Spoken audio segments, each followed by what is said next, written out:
दोस्तों, आज हम आपको अजमेर शरीफ का पूरा इतिहास बताएंगे और साथ में यह भी बताएंगे कि अजमेर शरीफ, जो कि एक हिंदू राजा पृथ्वीराज चौहान का गढ़ था, वहां एक फकीर का दरगाह कैसे बन गया।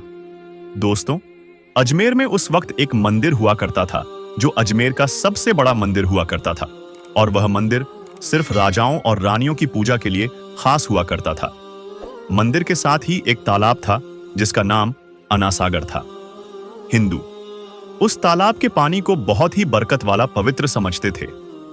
उनका मानना था कि जो इस तालाब में नहा ले उसके सारे पाप धुल जाते हैं।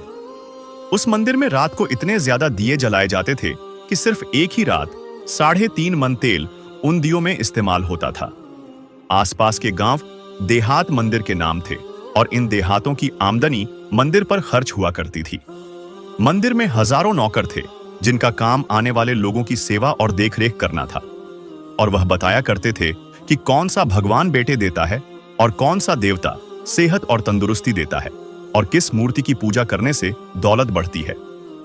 ख्वाजा गरीब नवाज रहमतुल्लाह अलैह वहां आए और अनासागर की कुछ दूरी पर चटाई बिछाकर अपने मुरीद के साथ बैठ गए। असर का वक्त था, लिहाजा आप ख्वाजा साहब ने हजरत कुतुबुद्दीन रहमतुल्लाह अलैह से अजान देने को कहा। कुफ्र शिर्क से भरे अजमेर में अल्लाह के एक होने और हजरत मोहम्मद सल्लल्लाहु ताला अलैहि वसल्लम के रसूल होने का यह पहला ऐलान था।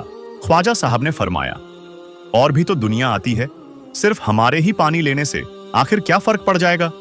राजा कहने लगा, वह सब हमारे धर्म और हमारे मजहब के लोग हैं और तुम दूसरे धर्म के हो। आइंदा तुम लोगों ने तालाब को नापाक किया तो हम तुम लोगों पर सख्त कार्रवाई करेंगे। ख्वाजा साहब ने हजरत कुतुबुद्दीन रहमतुल्लाह अलैह से फरमाया, कुतुबुद्दीन, शायद यह लोग आइंदा हमारे पानी लेने पर कोई परेशानी खड़ी करेंगे। जाओ, एक मश्क पानी ले आओ।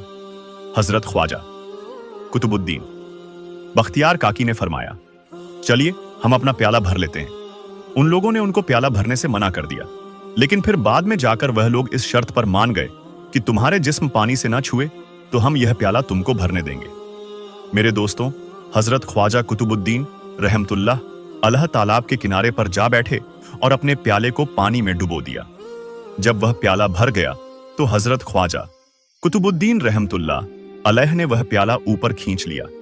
लेकिन फिर क्या था, जब वह प्याला पानी से बाहर आया, अन्ना सागर का सारा पानी सूख गया और अन्ना सागर की तह में सूखी रेत उड़ने लगी। मानो ऐसा मालूम हो रहा था कि अन्ना सागर उस छोटे से प्याले में समा गया है। अन्ना सागर को सूखना था कि पूरे अजमेर में कोहराम मच गया। मोहल्ले में चीख पुकार और आहों की आवाजें शुरू हो गईं। वह लोग रो रहे थे और कह रहे थे कि जो पाप हम अन्ना सागर में नहाकर धोते थे और पापों से छुटकारा पा लिए करते थे, अब हम क्या करेंगे? अब हम पापों का बोझ कहां लिए फिरेंगे? सारे इलाके में यह खबर फैल गई कि मुसाफिर फकीर ने जादू के जोर पर अन्ना सागर को सुखा दिया है। दोस्तों, जानते हैं आगे क्या होता है? आगे हुआ यह कि राजा पृथ्वीराज चौहान अन्ना सागर के सूख जाने की वजह से बहुत परेशान हुआ।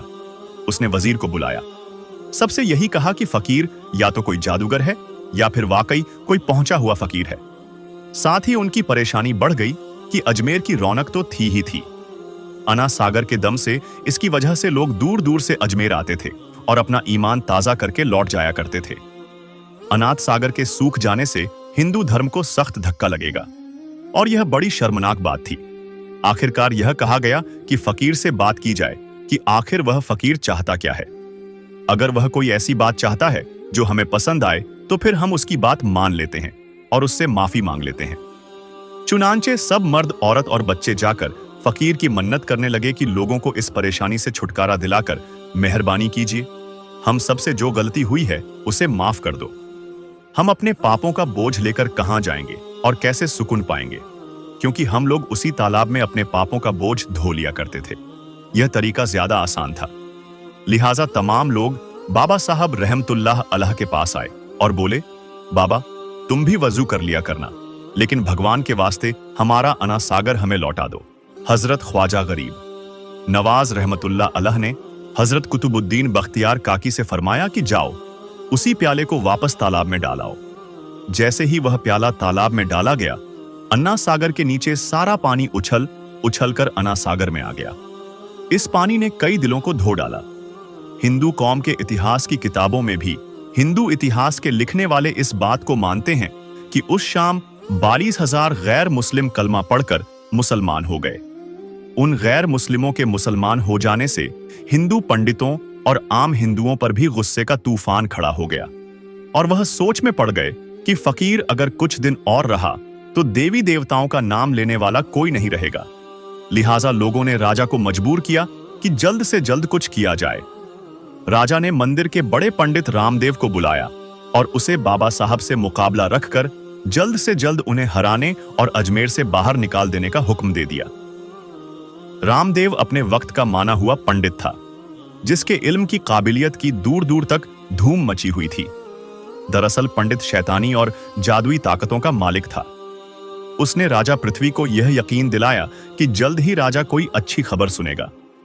रामदेव बाबा ख्वाजा साहब रहमतुल्लाह अलैह के पास आया और उल्टे सीधे सवालात करना शुरू कर दिया। हजरत ख्वाजा गरीब नवाज ने फरमाया, खामोशी जरूरी है, इसलिए हजरत ख्वाजा खामोश रहे।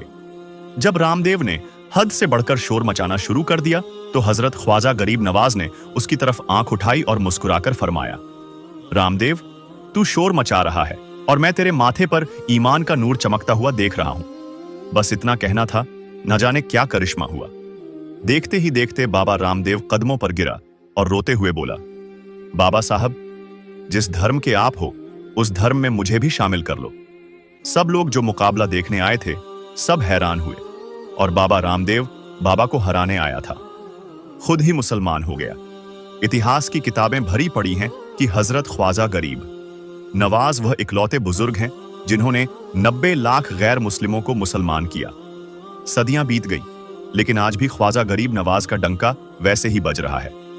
सुभान अल्लाह। दोस्तों, वीडियो अच्छी लगी हो तो लाइक और सब्सक्राइब कर जरूर कर दीजिएगा और अपना बहुत ख्याल रखिएगा। अस्सलामु अलैकुम।